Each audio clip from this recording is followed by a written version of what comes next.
Barbara, in all her writing, has touched on some really major issues. And the three that I focus on most are advocacy for the fact that the leadership industry maybe isn't doing what it needs to do. So I would love to stow a whole session on that with her, because that's certainly close to our purpose in the Prometheus project. The other one is the this idea of followership, which is one that I'm really curious about, because even though I've read some things on it and listened to the podcast, it's to me a problematic framing that I'm not completely comfortable with. So I would love to explore that as well.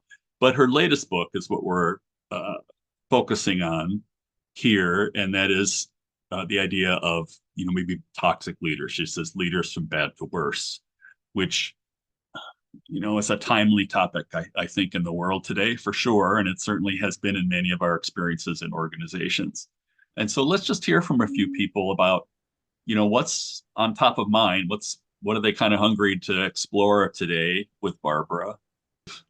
No matter Great. what else Barbara says with us today, I'm very, very curious about what drives Barbara, how she continues to be so productive and so concerned, and why she doesn't just want to go out and sit on the beach. She's just there, and I think that's terrific. And I'm going to listen for the qualities of her practice in that regard. I can't believe I'm here. And it's actually a webinar where we see each other and we get to talk. And Barbara Kellerman's about to show up. So I'm just blown over here. So Barbara has joined us. Hi, Barbara. How are you? Hey, hello, Hey, everybody. yeah, nice to meet you. Thank you so much for making time in your schedule. I'm sure there's lots of demands for you and your time and your thinking, and we are really pleased to have you here and revved up with, we could have 3 sessions easily on all the topics that you stimulate for us, but we're going to try to narrow it to a few. Well, that's my punishment for having worked in this field as long as I have. It's probably true. It's probably true. Tell us a little bit about, how has your work changed over the years, and how has your perspective on leadership evolved?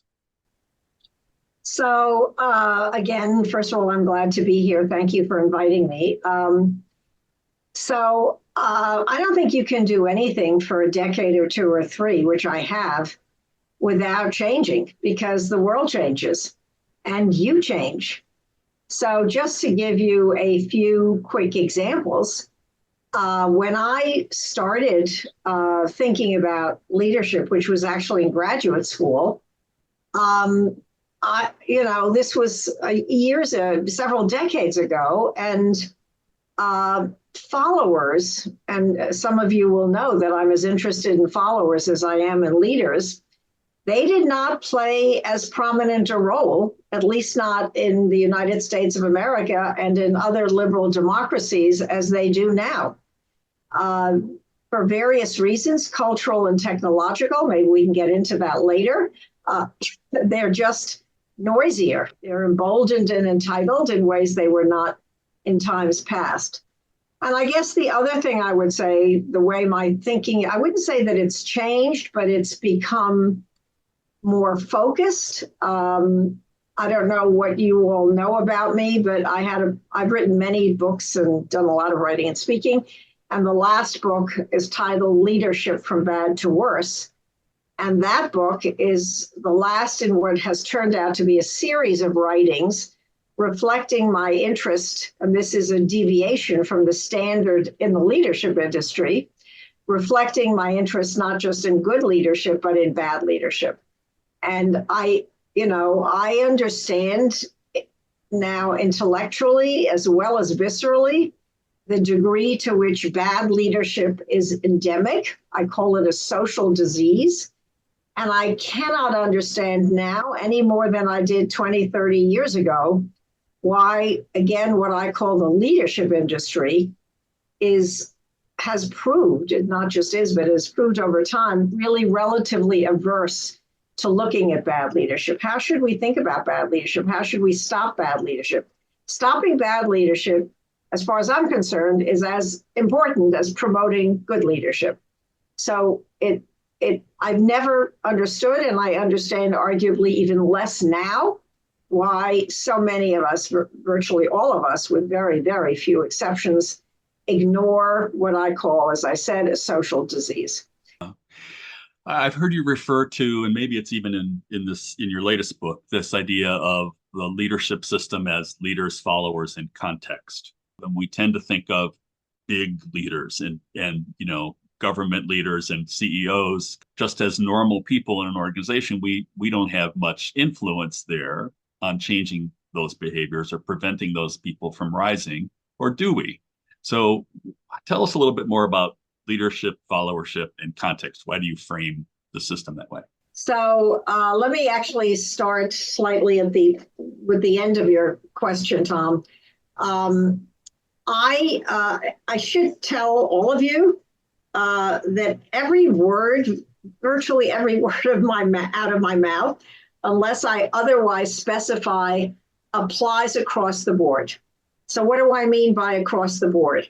I do not distinguish. Obviously, there are differences, but in my own work, I do not distinguish among leaders in business, leaders in politics, leaders in the military, leaders in higher education.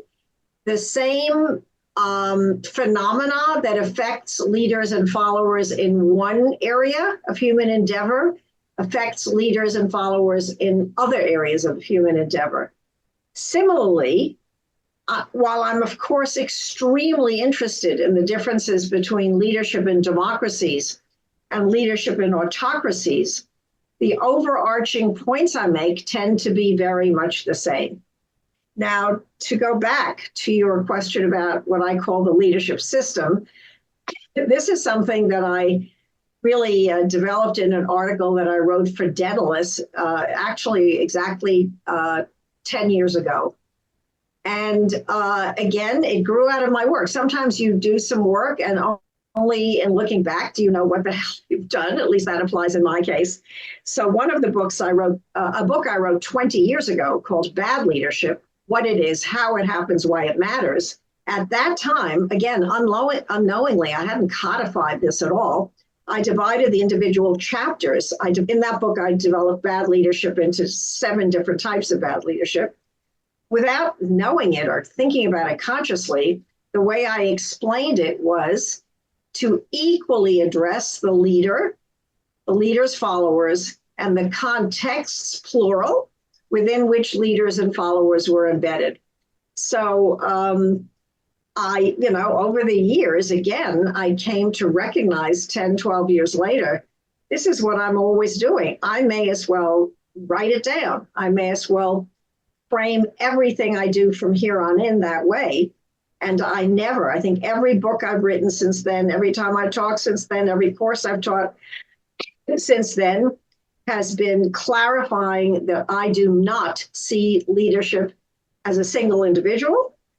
I don't dismiss ever the importance of leaders. This is not to say that leaders don't matter, but equally, again, this is important to remember, the 3 parts: leaders, followers, and many people dislike the word followers because followers don't always follow, so they call them stakeholders or others or constituents. I don't care what you call them.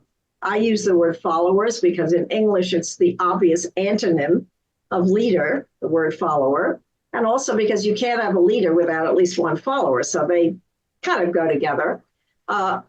So you can't think of leadership just by focusing on the individual leader. It's the leader. Equally important, as I said, are the followers, and equally important to the leaders and the followers are the contexts, plural, the contexts within which leaders and followers are embedded. So, for example, this conversation is embedded in several different contexts. We could talk about the fact that it's taking place in 2024, not 2004, or not 10 years or 20 years going forward. We could talk about the fact that it's grounded in the United States of America, so forth and so on. So understanding that this conversation would be different if we held it in a different country or in a different, let's say, region of the world, Understanding this conversation would be different if it had happened 10 years ago or would be happening 10 years hence. That's important. So leadership system, leaders, very simple, by the way. Is it slightly more complicated than fixating on the person at the top? Yes. But is it complicated? No. Leaders, equally important. Followers, equally important. Third, a third, and a third. Leaders, followers, and contexts. Yeah. So as we all do, I'm listening to what you're saying and I compare it to how I think. And it's not that I think my way of thinking is better, but I would like to contrast a little bit and just get some of your feedback. So leaders and followers, there's the issue of entrenching a subservient power, but I'm sure you've heard that feedback before. But I'm okay with it if I think of it as people and the people in the interrelationships of people in different contexts. I am also really big on context, really important to be clear and not clear enough in most discourse even. I mean, people are often taking positions that are true in one context and may not be true in other contexts. And it would really be helpful, I think, if we were more conscious of that. But the third one I think of is, I'll use the word purpose. And I know it can sound like romantic and starry-eyed, but it seems to be the intention of the leader or the people in the context is the equal part of the system when I think of it. When I think about how do I not enable toxic leaders, I think about it in terms of how do I see them relative to the intention that we have and whether or not they're in fact self-focused versus actually focused on the intention that we hold. So, Tom, I don't find any of this mutually exclusive. I would put within the part that I call the context, I call it context, circumstance, situation. What is the task at hand? I am more than happy to have as part of that. To use your word, the purpose and the mission will depend on the context. Obviously, depending on the organization, is this a crisis situation? Is this routine? Is this a time of turnover or change?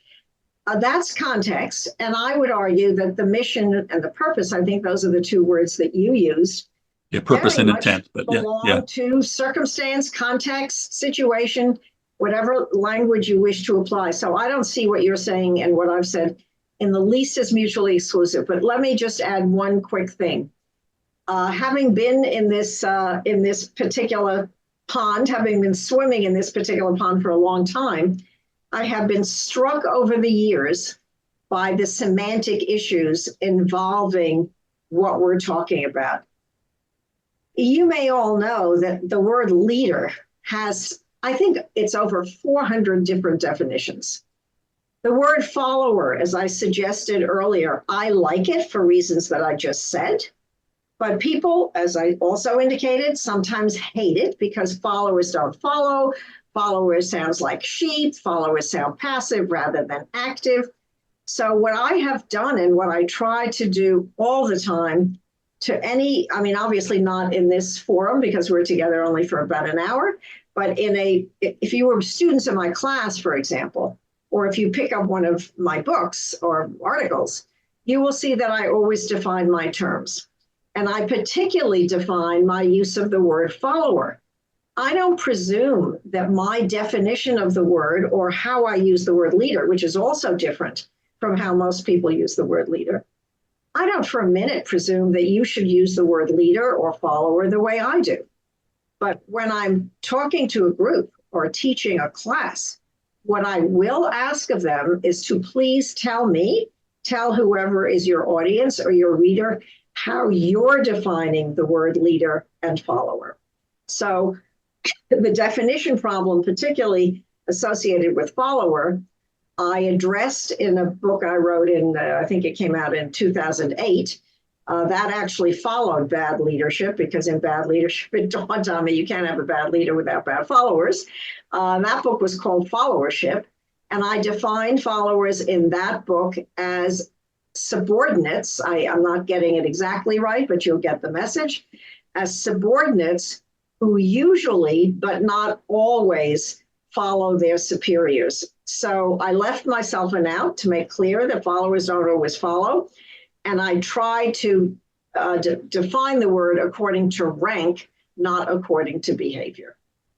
refer to the military's work on leadership and their leadership development, which I also like a lot and have read their leadership manuals and things like that and their executive training. And we've had some of their folks come in to talk to us. They don't really talk about followers, I don't think. I haven't seen it. I mean, even at the platoon level, there's a platoon leader, but everyone in the platoon is expected to be taking initiatives and responding in the moment and supporting the leader's intent or the commander's intent.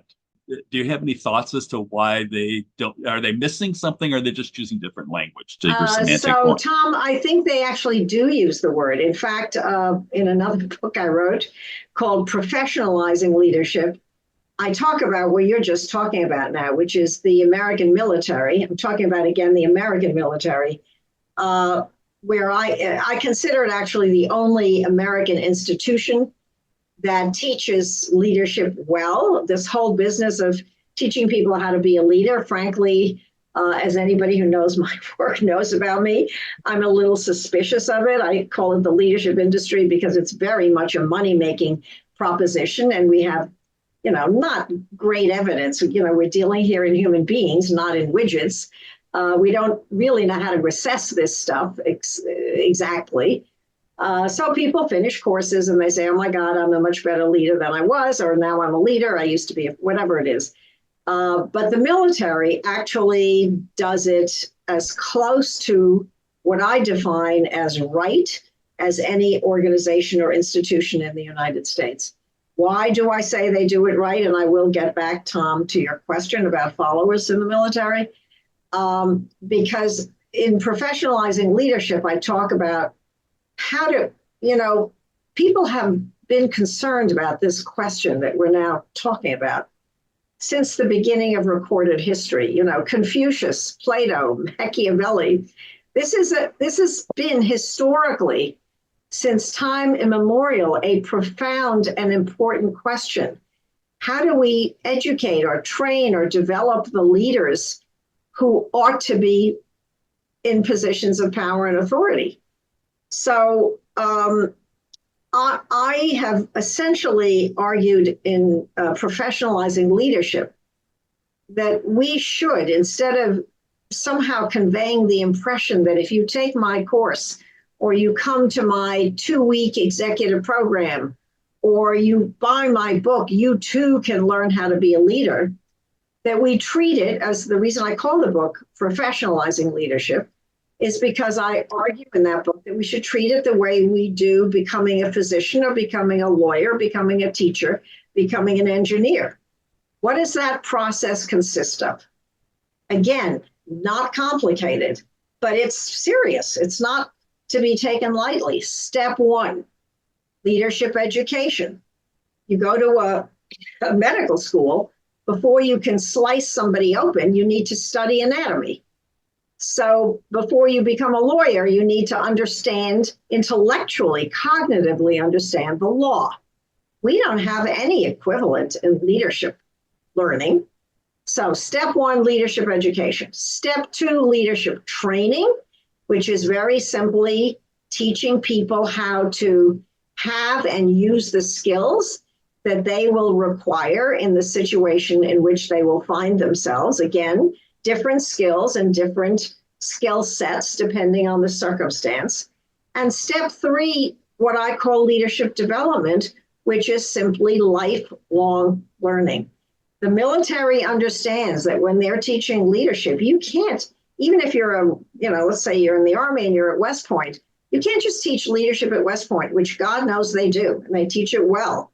But the assumption is, okay, you're 22. Is that going to stand you in good stead for the next 30, 40, whatever it is years? It's not going to stand you in sufficient stead in 5 years. As I said earlier, leaders change, followers change, contexts change. And what we learn now needs, just like, again, by the way, in medicine, you can't graduate medical school in 2024 and assume you're never going to need a course in continuing education. You never need to learn anything new. So the same it is with leadership. Professionalizing leadership, in my view, should consist of leadership education, leadership training, and leadership development in that sequence. Now, to go back, Tom, to your point about followership in the military, they do talk about followership in the military, and I make that point quite specifically in professionalizing leadership. Is it, I don't want to be misunderstood here. Do they talk about it endlessly and a lot in comparison with leadership? No. But by the way, the British military is newly into followership, and they have courses and training. I was just on a British military broadcast, and the subject was followership.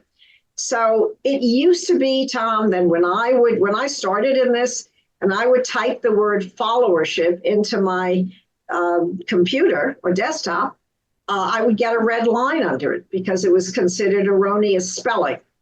I'm happy to report those days are over. So this is gradually seeping into the system. I founded an organization, 20, 30 years ago called the International Leadership Association. For years, they by and large ignored followership, even though a handful of us were screaming and yelling. Guess what? They now take followership into account. So this has been an uphill battle. Followers are not nearly as sexy as leaders. Nobody wants to be a follower. Everybody wants to be a leader. But again, you can't have leadership, good leadership without good followership. You can't have bad leadership without bad followership.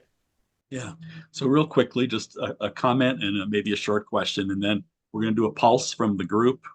And then we're going to shift to kind of the main topic, which is the bad and worst leaders, your latest book.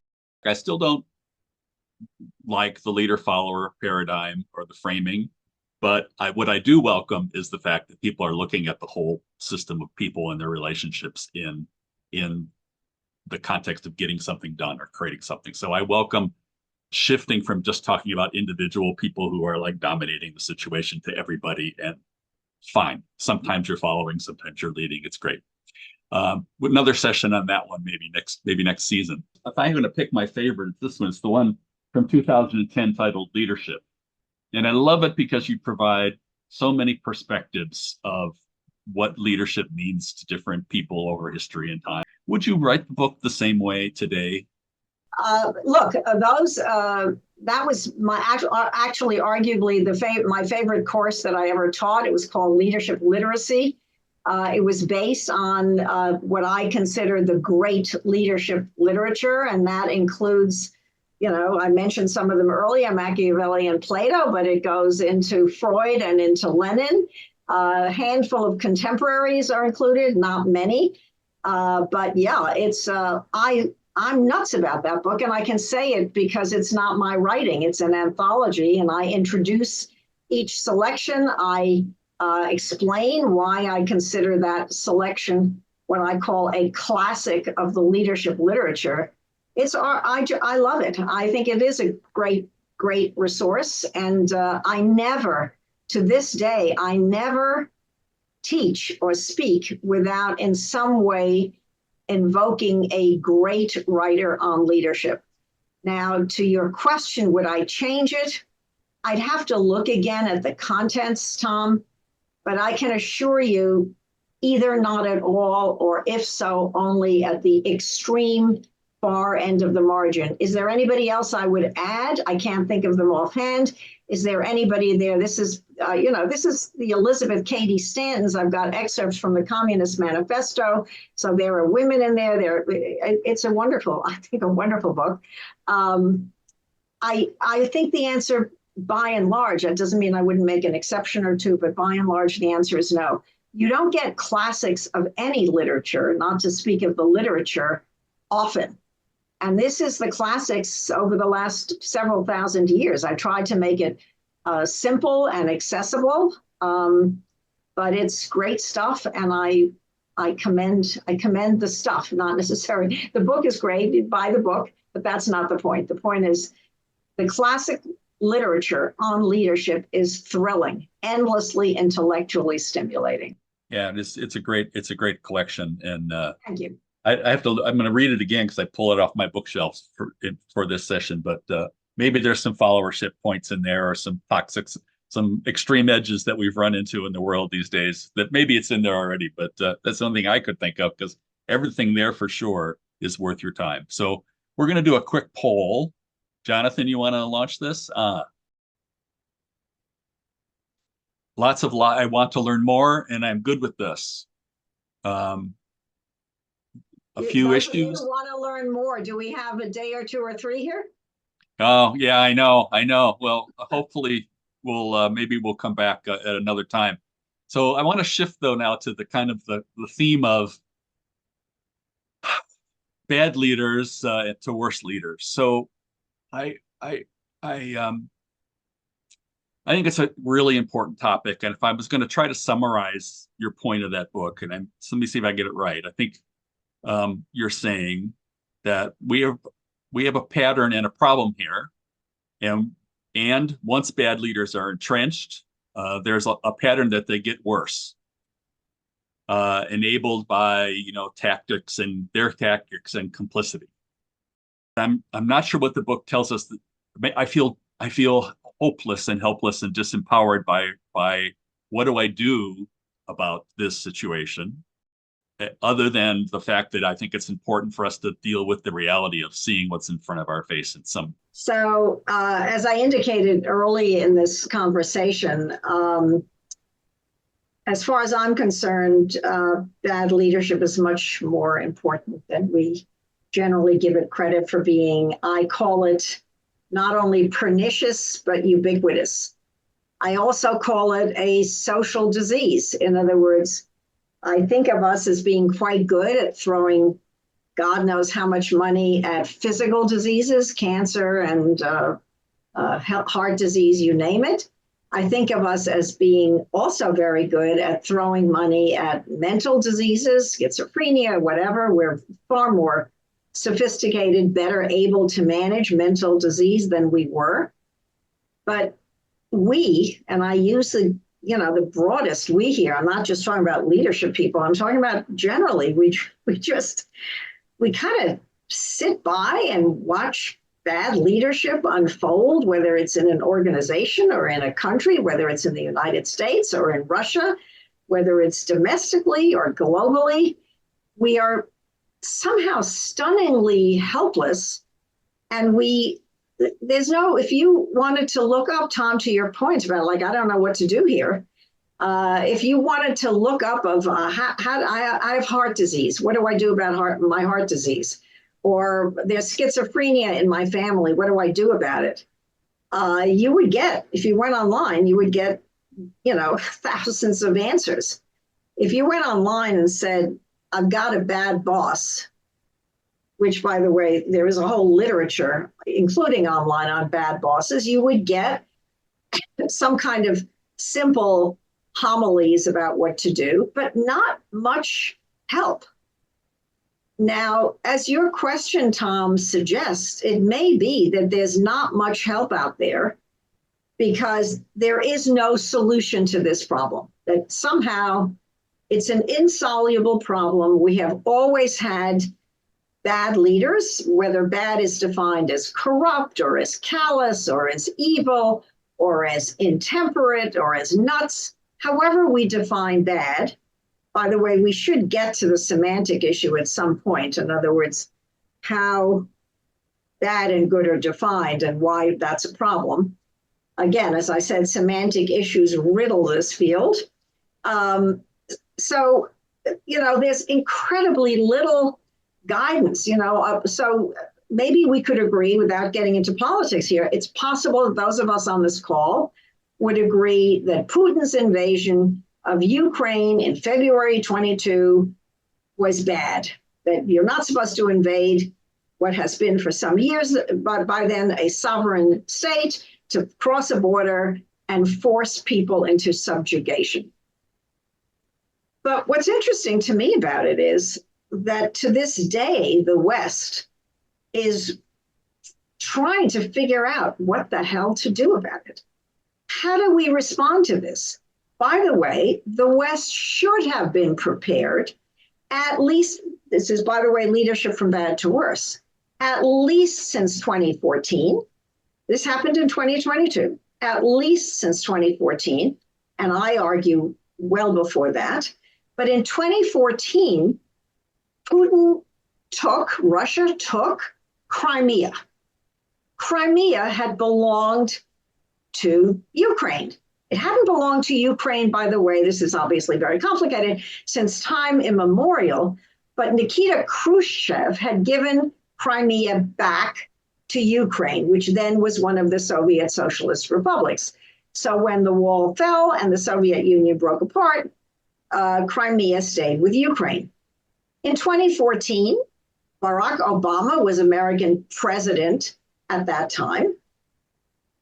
Putin kind of unilaterally took back Crimea, or took Crimea. Ukraine, of course, was powerless to do anything about it. And I'll talk specifically about the West, specifically West Europe and the United States, NATO, you name it. They kind of watched and went, oops, not good. We don't like it. And there was some bad mouthing, yada, yada, yada. And 5 minutes later, it was essentially forgotten.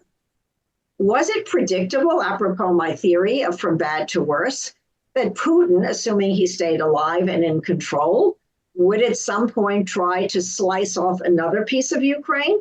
Which, by the way, he did even earlier because the Russians occupied parts of eastern Ukraine before the war in 2022.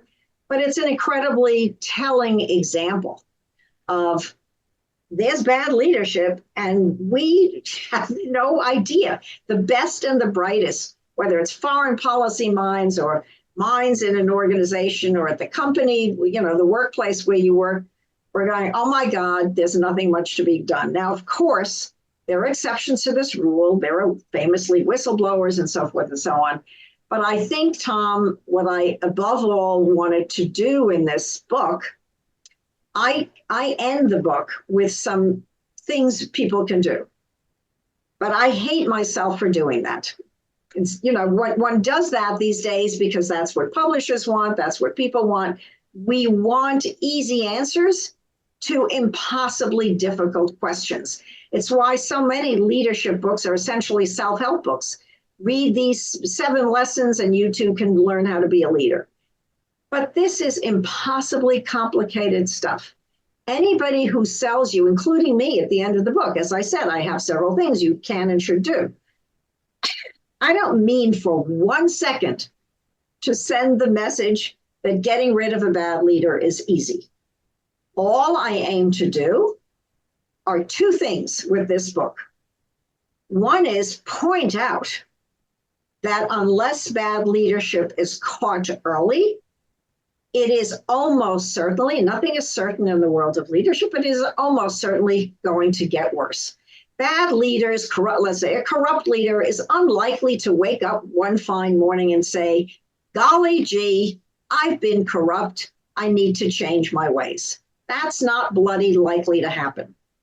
So how does the corruption get stopped? It gets stopped by something, or more plausibly, someone else. So step 1, I'm trying to get people to recognize that if they don't stop bad leadership, I divide it into 4 different steps. But unless they catch bad leadership relatively early on, they are not going to be able to stop it, or stopping it becomes much harder the longer it becomes entrenched. And the other thing, and this is a word that some of you will, or phrase I should say, that some of you will recognize from, let's say, the women's movement, which really popularized it, is consciousness raising. I aim to do no more but no less with this book and with my writings on bad leadership generally than making people aware that this is a problem, that no one is much looking at it, not to speak of trying to address it, and that we should be thinking about it, and that we should be figuring out how to address it, and that there are some ways, some of the time, of addressing it rather than reducing ourselves to passive participants, or even worse, simply bystanders. Do I have time to just say one more thing, Tom? Yeah, please. Yeah.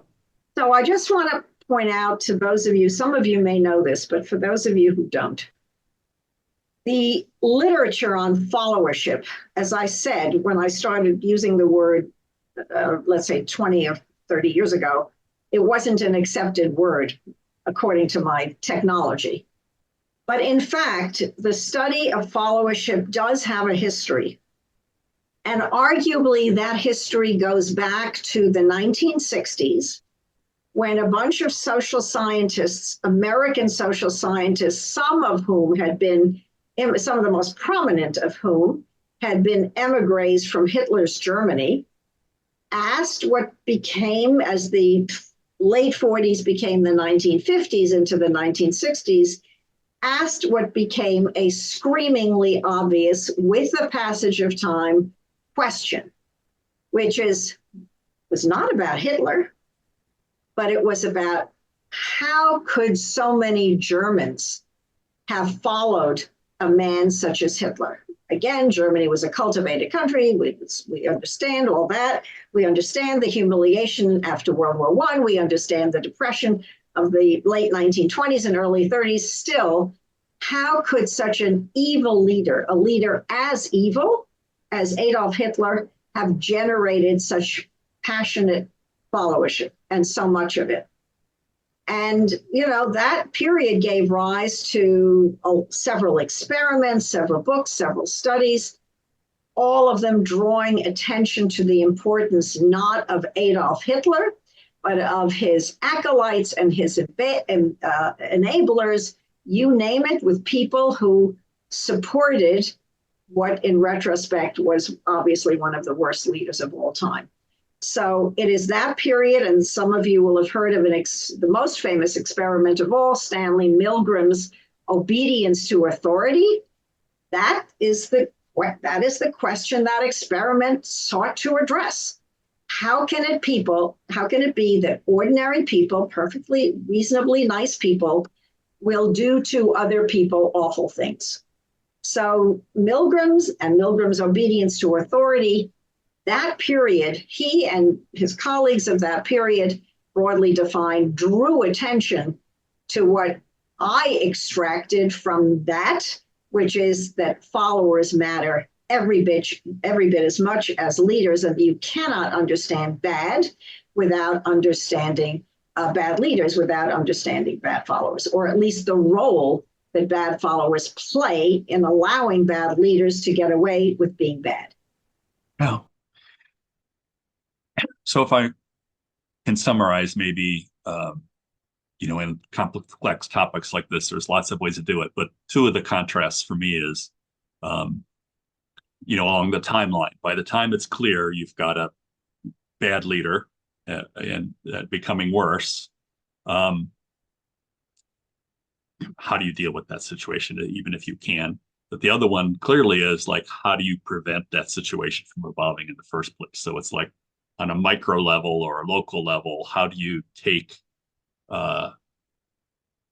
elements that, of bad leadership that should be apparent in people's character or in their beliefs or the way they interact, something that you look for that you can socialize on a smaller scale, either in development and education and development, or, in situ on the job, and take those things more seriously so that people who have that character do not ascend to that level of authority or influence. You're nodding your head, so that's reasonable thinking from what you're trying to tell us, I think. Yeah, and I very much support your point about precluding it in the first place. But, historically, we've done by we, I mean, the human race has done and continues to do a rotten job of precluding it. I'll sometimes be speaking to a group and I'll say, how many of you have never had a bad boss? And nobody raises their hand. So we don't have to be talking evil leadership here. We can be talking managers who make people's lives miserable, who stress them out, who micromanage them, who aren't nice to them when they need a little bit of kindness and caring. So this is a problem on a small micro scale. And God knows it's also a problem on a macro scale. Yeah. So I'm probably with you, know that in forums like this, we don't want to be partisan. But at the same time, I recognizing that not everybody in this room may agree with my perspective on current politics. I think we have to raise it as an example. So I'll bring up Mr. Trump. And I'd say a lot of folks who are supporters of Trump, and I have some in my family who are still supporters. You know, a lot of people believed that here's a flawed man. This is in the 2016 perspective, who will be improved by the context that they're placed in. They will rise to the occasion, and those around him will help make him effective, and provide the disruption to our social structure that we need, and that I actually would be sympathetic with. The person who is evolving as more of a monster, I will say, it's used a charged word, had an effective masks in 2016, and may in fact have been more reserved in their own intentions in 2016. But now the mask seems to be off. The intentions seem to be more extreme, and it's not clear that we can respond. So I just bring that up as a current situation. Anything in your thinking or your wisdom help us with that? So, Tom, what do you think the answer to your last question is? Do you think I've thought about this morning, noon, and nighttime? Yes. I mean, first of all, I should add to anybody who's ever interested in how I think, I blog very regularly. So I have blogged about this, but I blog about everything under the sun, women in leadership and follower power, and a guy named Martin Grunfeld, who was just pushed out of a top post at the Federal Deposit Insurance Corporation. How did that happen? So I blog domestically and locally. So your question, Tom, and I was not sure you were going to get into this, but I think it's important that you did, because it highlights one of the problems, and I fleetingly referred to it earlier, but now I'll stay with it for another moment, which is that, and you were careful, Tom, in how you phrased it. You understood that there may well be people on this call who have very different opinions about Donald Trump, about many things, including Donald Trump. So that is also, especially at a moment, and any of you, I don't know if you have any college professors or teachers or instructors on this call, but anybody who's been on a college campus or who has read about the campus unrest in the last several weeks knows that one of the enormous changes to have taken place in our society in the last, let's say arbitrarily 10 years, is the demands on all of us, at least by some, to be woke. That is, to be alert to various sensitivities. So for example, I think you know that I taught for many years at the Harvard Kennedy School. So in the last several years, if I had a student sitting there, this did not, by the way, speaking of leadership from bad to worse, Xi Jinping, the president of China, leader of the Chinese Communist Party, is way worse. If you believe that worse and repression are equated, is way worse now than he was 10 years ago. And so is Putin, by the way. Putin and Xi are examples. They're walking testimony to my leadership from bad to worse. So 10 years ago, I wouldn't have had to worry about this. But now if I'm teaching in a class where there's some Chinese students, which was quite common, I would have to be very careful what I say about Xi Jinping. I couldn't just say what I really thought, which is that he's a tyrant, without framing that in a very particular way. So my solution to this problem in leadership from bad to worse, more than any other place, it goes back to what I said at the very beginning about definitions. So Tom, when I talk about this, I mention where I'm coming from. And I will say, I'm a woman. I'm living in the third decade. I'm talking or writing in the third decade of the 21st century. And oh, by the way, I also call myself a Democrat, arguably a liberal Democrat, depends on how, certainly not a progressive one.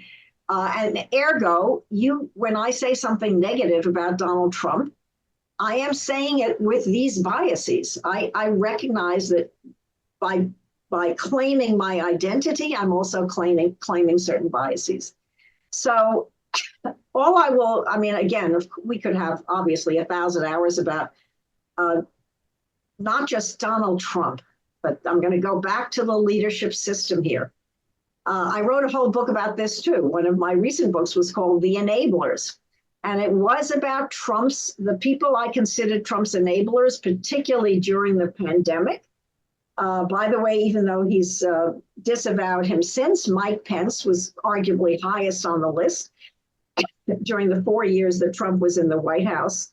You cannot understand Donald Trump, going back to the system, if you are only fixated on Donald Trump, who is in many ways quite a mesmerizing, almost unbelievably mesmerizing, meaning he's kind of unbelievable for those old enough to, like me, to remember when a figure like him, likely to be the Republican nominee for president, would have been unthinkable.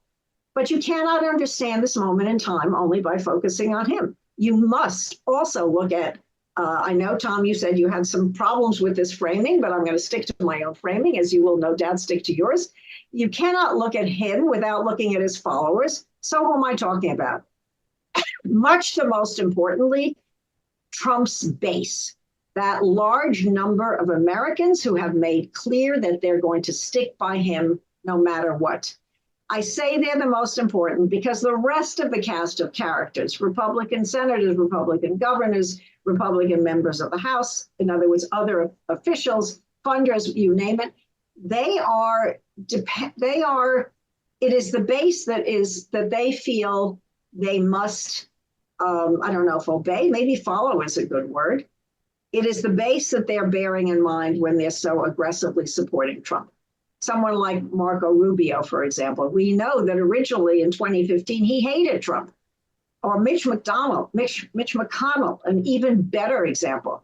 Mitch McConnell and Donald Trump are from different Republican planets, but no one has enabled Donald Trump since 2016, 2017, more than has the Senate Majority Leader, Minority Leader, Mitch McConnell, now about to retire. And similarly, we cannot understand the phenomenon of Donald Trump without understanding this moment in time, a moment in time when followers have become enabled by changes in the culture, enabled by changes in the technology, very important. We haven't talked about the impact of technology, become coarser and meaner, and many times anonymously even resorting to threats of violence. Yeah. One more anecdote. I'll go to the microcosm of where we'd hope that we can prevent some of this stuff by talking at the grassroots level or engaging at the grassroots level. And I'll just share a conversation with my sister that I had only 2 weeks ago, who's generally a good person. But I brought Trump up. She's a Trump loyalist. And, I just talked about the character. Doesn't the character of this person tell you something about whether they should be supported? And her response was that she felt that Trump was the paragon of service and generosity to, what needs to be done in America today. And so she thought his character was one of his strengths. Now, I read that as someone who's dissociated from reality. So I don't mean that cruelly. I mean, it's such a different perspective. And I guess I process that as evidence of the more human social problem that we have, that really will never fix the bigger manifestation if we somehow impossibly don't change the human experience in the process. There you go. Read Shakespeare. Okay. I'm serious, to your point, Tom, this is about the human condition, including the admixture of bad and good. It's Shakespeare. And nobody has written about leadership, followership, power, and authority influence more vividly than has William Shakespeare, particularly plays like Henry V, Julius Caesar. Fabulous. We could spend a semester dissecting one or two of those plays, and we could do worse. We're gonna try to put people let you select a group that you focus in using, Mr. DeBono's hats. So if you have strong emotions to process, in the survey, pick strong emotions. If you want to get more facts clear, you want to talk about things that way, pick white. If you like part of what you've heard here, do yellow. If you will, hopefully, if Zoom is working well, end up in a subgroup with other people who answer the same as you. The idea is this helps to expand more depth when you've got that common ground, and then we're going to come back and do plenary and Q&A. So we now have an open session, a Q&A session for Barbara. So you have to raise your hand, and when you raise your hand, it'll put you in line on the Zoom, and we're going to take you one at a time. Please keep your questions as short as you can. Work on that.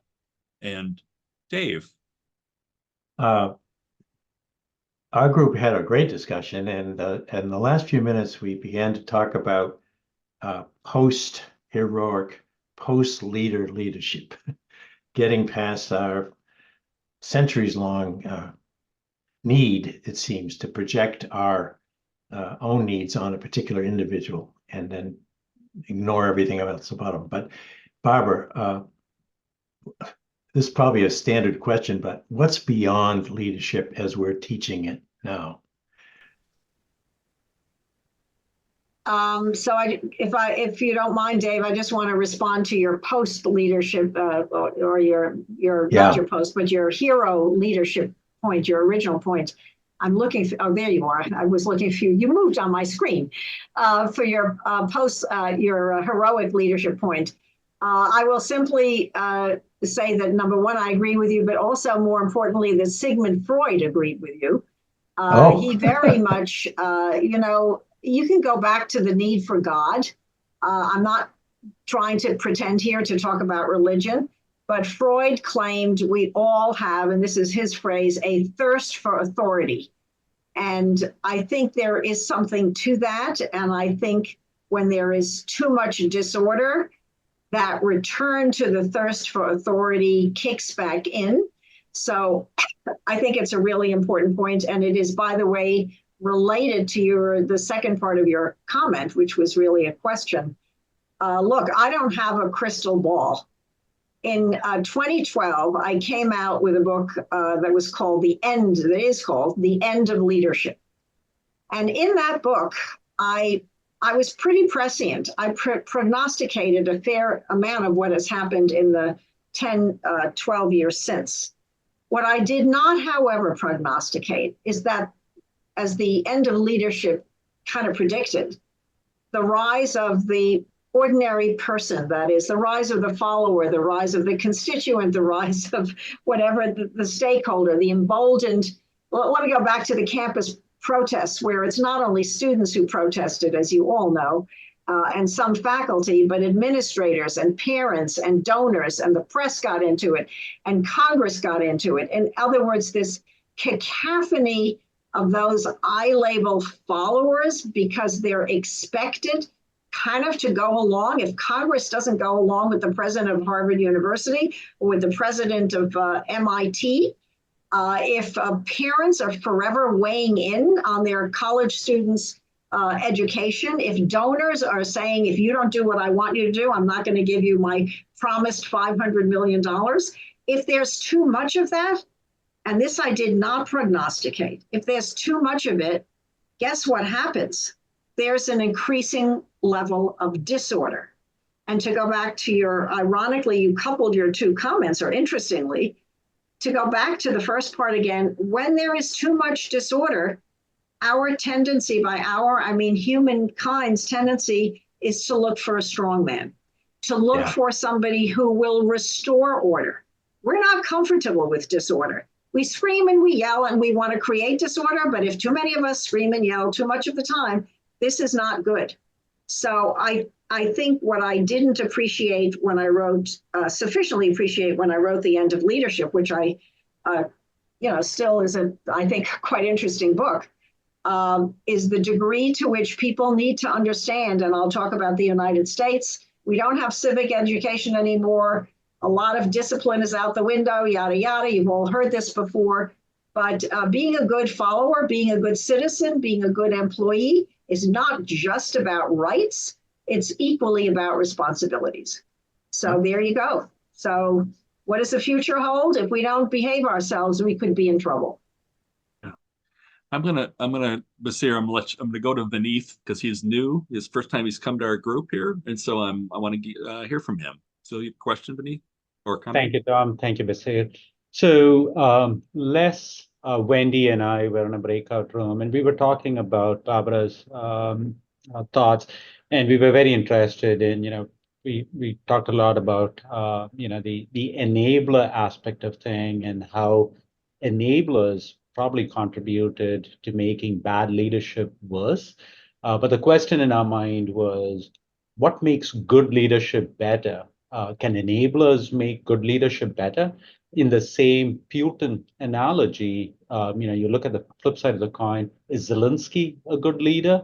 If I'm sorry, so, Vinith, I missed one word. Is what a good leader? is Zelensky, the Ukrainian leader, a good Oh, leader? Zelensky. Got it. Yeah. Is he a good leader? What makes him better?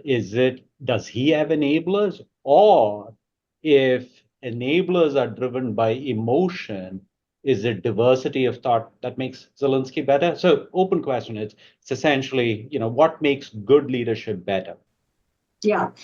So just as, again, so much of this is about the use of language. The word enabler, unlike supporter, which has generally a either neutral or maybe even a positive connotation, the word enabler generally has a negative connotation. So if you're enabling an addict, let's say, you're an alcoholic, let's say, you're giving the alcoholic alcohol, or you're giving the person excuses for drinking. Enabling, as I use the word for follower, generally, again, it means enabling a leader who is, as I define it, and I, again, in the book Enablers, the very page 1, I define my use of it.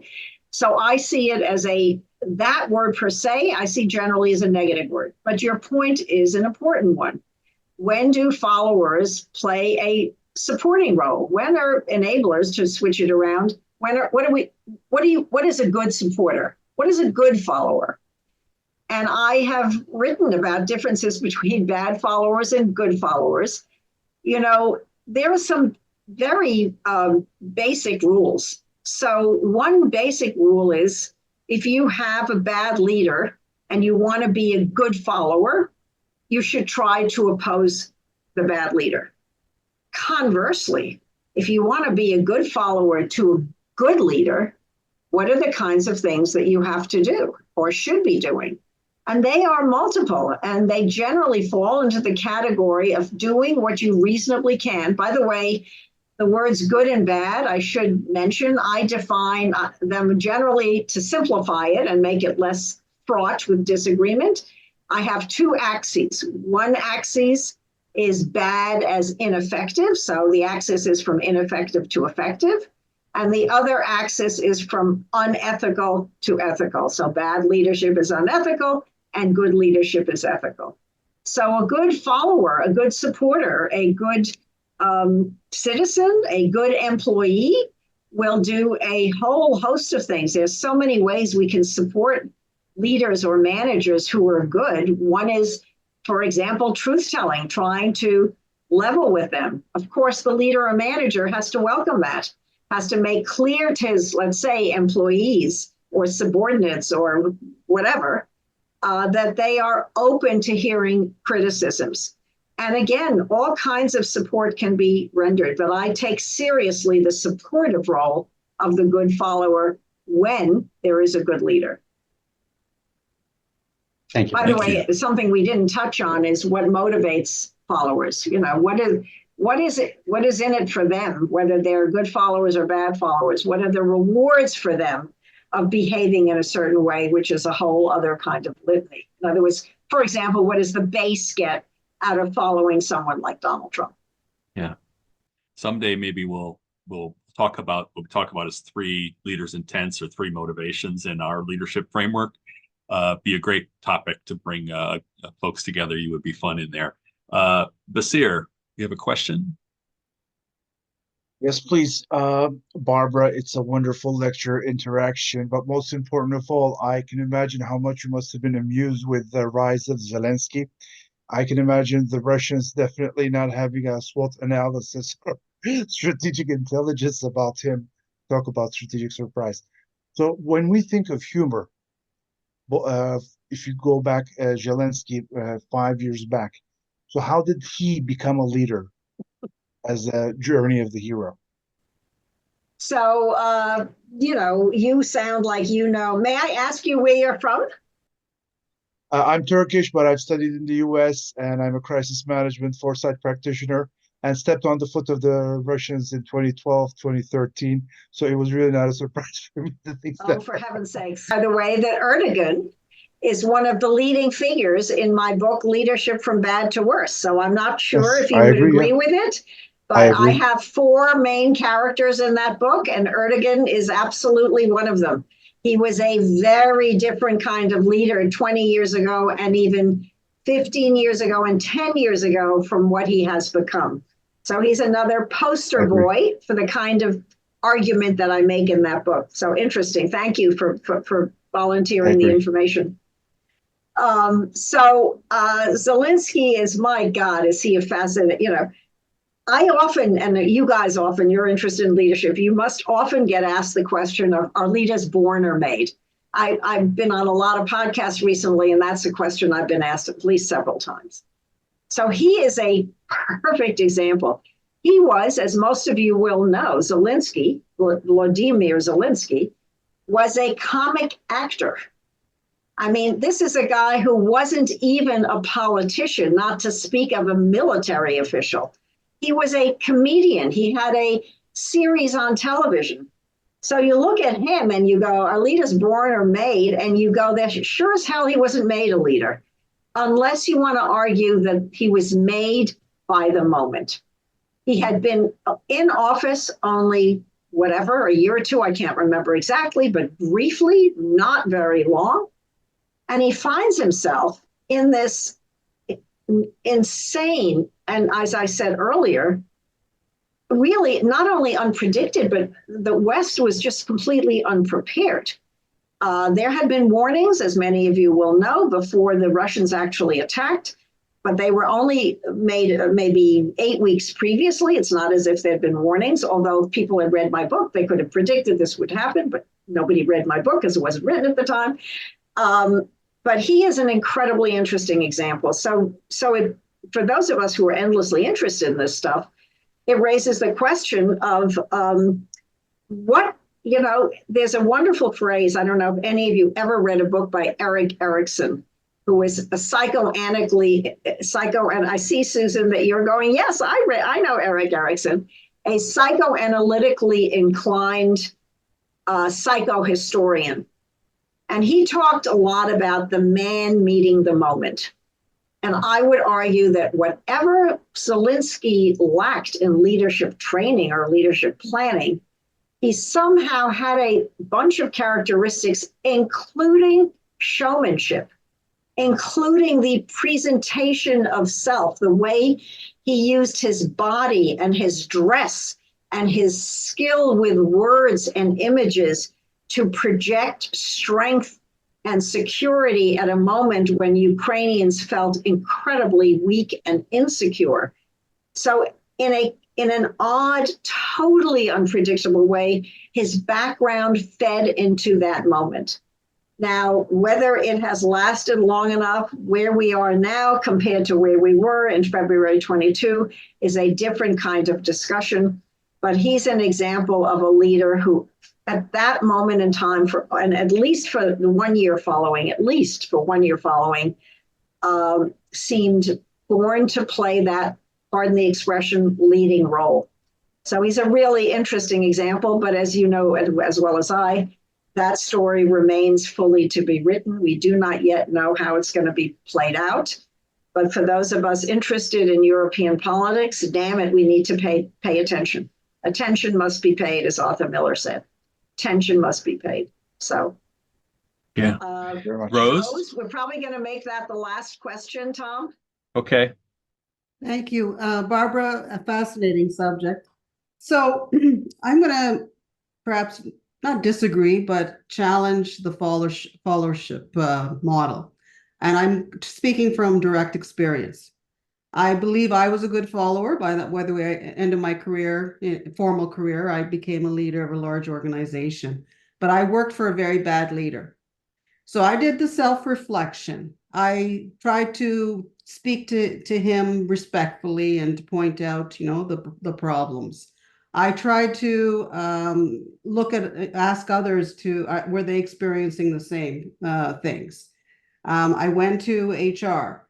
I spoke to the leadership. This person was sort of second in command. I went right to the top. And what I realized, it almost destroyed me, by the way, but it didn't. In hindsight, I did not gauge the power of, you talk about the enablers. The most senior person was an enabler of this bad behavior. My colleagues were too afraid in some instances to be with me because they were afraid that they would be the next victim. HR was not very helpful.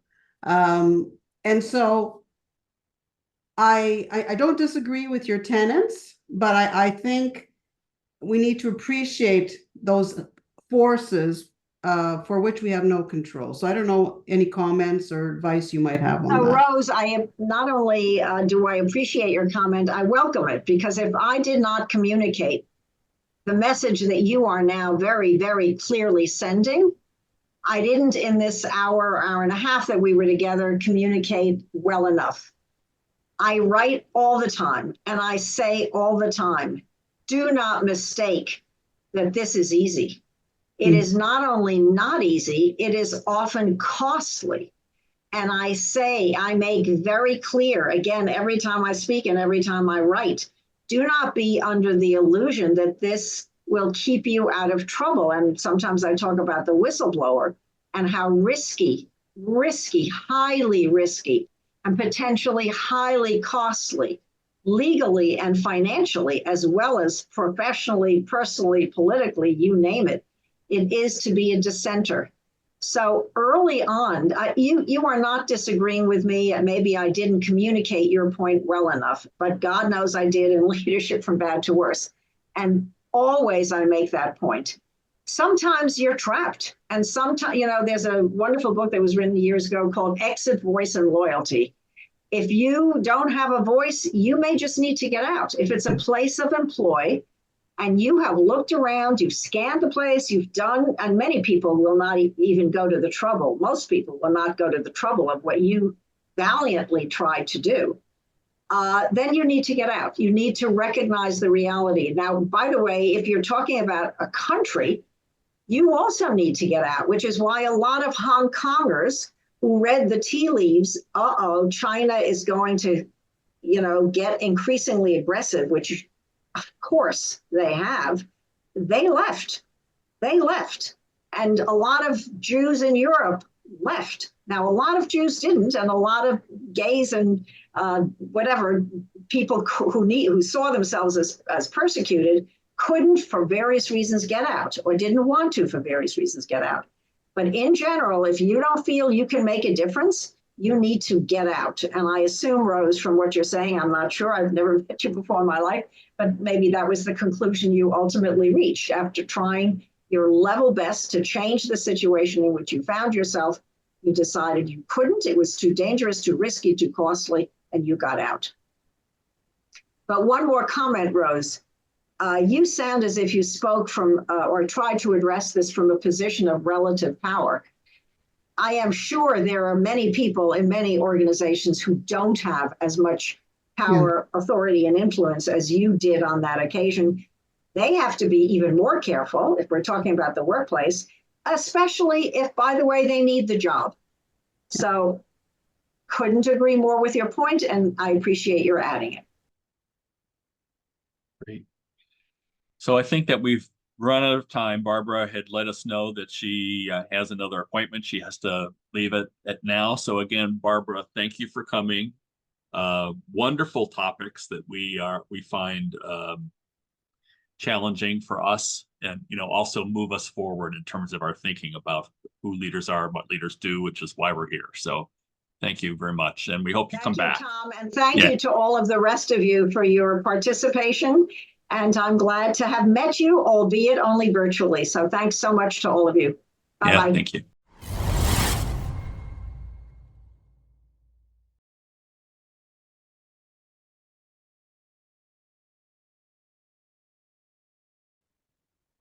Well, I wanted to ask her about we didn't get to what she thought the education, the training and the development should be. And I'd love to hear because sounds awfully linear for like something that, to what extent can we train this versus, you have to watch good leaders be good leaders. At what point, like, to what extent is it an apprentice kind of thing and a societal thing? So that was one of my questions. I don't know if anyone's read what she said about that. And I think Rose kind of had my other question, which is just sort of, you're asking people to sacrifice their jobs, their well-being. They have to manage all sorts of those things, and that makes it hard without a coalition of support, some way to be able to do that. Yeah, you like to think that Rose or others in those shouldn't be in those positions in the first place. So why all the burden on the follower for that, right? So I mean, I think the burden always is on but again, that's just like, it's such an individual, the one follower who does the one thing and starts a movement. Yeah, so I think maybe on an individual, just doing small things can, Yeah. that's how bigger waves are created. But I was saying in my group, just the focus still on like the individual leader, the individual followers, that gives a sense of loneliness and hopelessness. I don't have the right answer here, but I think very relationally, community driven, like you need surround people, you need to feel safe, and people don't feel very like safe and supported in a lot of these places in the world. I don't remember Barbara said this in our public forums or during one of the breakouts, but partly answer your question. I don't think she definitely would say that this is a systemic issue, a social societal issue, and the elements of it that support good leaders would be something you would want to include from parenting through education through corporate life. I think she would agree with that. We also covered just one last thing to the Winston, like in the comments, someone saying Reagan, Winston Churchill, we basically still are in good leader, bad leader. Is Winston Churchill a good leader or bad leader? It all depends. Okay. Depends on context. I'm saying that subtlety to me. It's like Yeah. we didn't get into that juice, which is hard in an hour and a half. Yeah. So since I haven't read her work, so I didn't come in, already a few levels ahead. So There are certain limits. There are certain things you should never tell a Brit or an Englishman. That never tell that to an English, or just for humor, ask this to an Englishman. Yeah, I don't know if there are any other UK people on board, but I chuckled when she said the UK military was getting into the followership thing. I says, well, they would in that class conscious society. Robert Jones, I'm glad you came to visit us because you've been threatening to come a lot, but I haven't seen you. And you did have a question, something. Do you want to bring your unique perspective here? I don't know how unique it is. I had to step away there for just a second to close the door. What was the question? No, well, we were wondering what your question or what your observations might be on the topics today. We talked about this a little bit, maybe in the breakout room. The framing the discussion as good, bad, without discussing what leadership actually is, it just takes you in a circle. So you end up spending an hour and a half talking and not really coming to any good conclusions about what's going on in the world. I think what I said in the breakout group was maybe a little less complicated. That if we talk about things in context versus intrinsic or inherent meaning, as soon as you put it into context, you can assign it a valence if you want to, But the real question for leadership, for a person in a leadership position, is whether they're functional or dysfunctional. And so once you understand, and so you remove the value judgment and take away the valence, so to speak, positive or negative, and you just ask why that person is there and are they fulfilling that reason. So, when you go to talk about somebody like a Donald Trump, if they have a large constituency, before he was elected, before he even announced the presidency or a desire to serve in the political world at all as anything but a rich operative. All of the people who were his electorate were already there. They were already doing what they do, and they already believed what they believed. And for that moment in whatever year that was, he got elected. His presence, his positioning, and his policy concepts and his public aura came into contact with the constituents who were already out there, and they wanted to get rid of abortion. They wanted to close the border down, and they wanted to do all those things. And they saw him with the potential to be highly functional for what they wanted to do. He was just functional. So in the discussion group, in the breakout group, the issue was very clear. Evangelicals who would decry cheating in business and going to see a porn star to do whatever he did, and all of the other things related to personal character mean nothing to them in the evangelical world, because they saw him as being the person to get what they wanted. So they elected him. And with democracy, it kind of flips some of the idea of leadership on its head, because in a democratic government, the people are supposed to be the leaders. The elected are just supposed to be the people that do what the electorate told them to do. So Donald Trump is a follower. He's getting some advantages out of being a good follower, but he's simply following the directions of his constituency. So as soon as we forget about democracy and how it flips ancient concepts of heads of government on its head,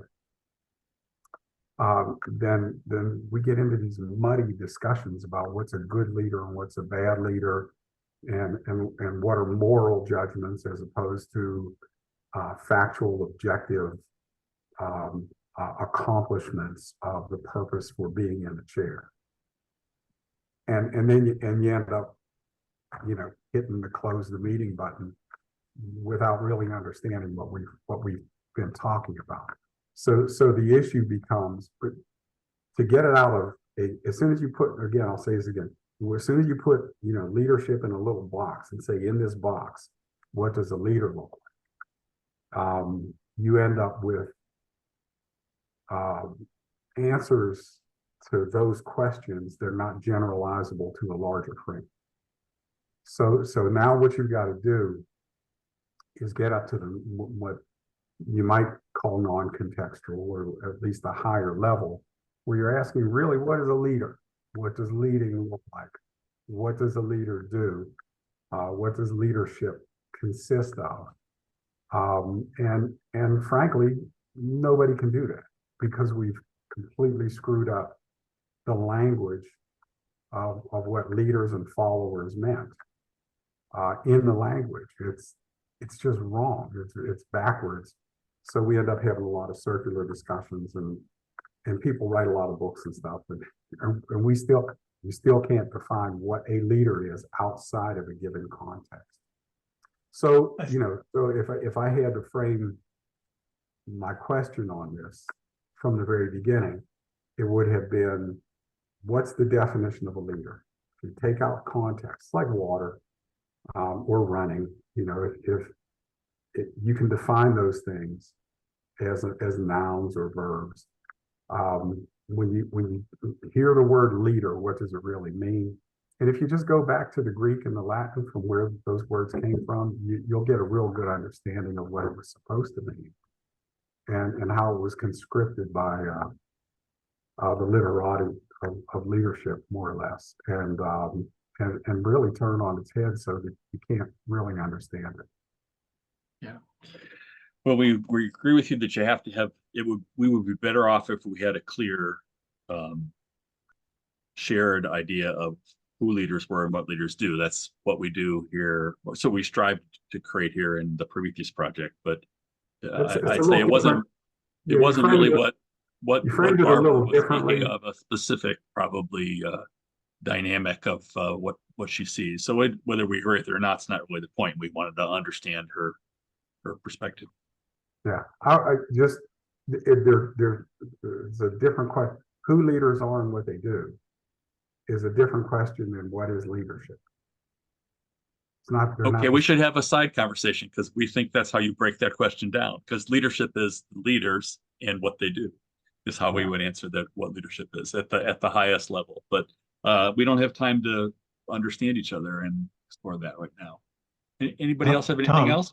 Tom, thank you for bringing Barbara to us at this moment. It was just the right moment a few months before these changes could happen. And she's wonderful to listen to. I can't imagine any human being who's written more books, articles, and blogs. But, you know, to Robert's point, she would get into it and she'd say, well, I spent one whole book just as an anthology of what everyone thought leader was, you know, back in the day. So my point is this.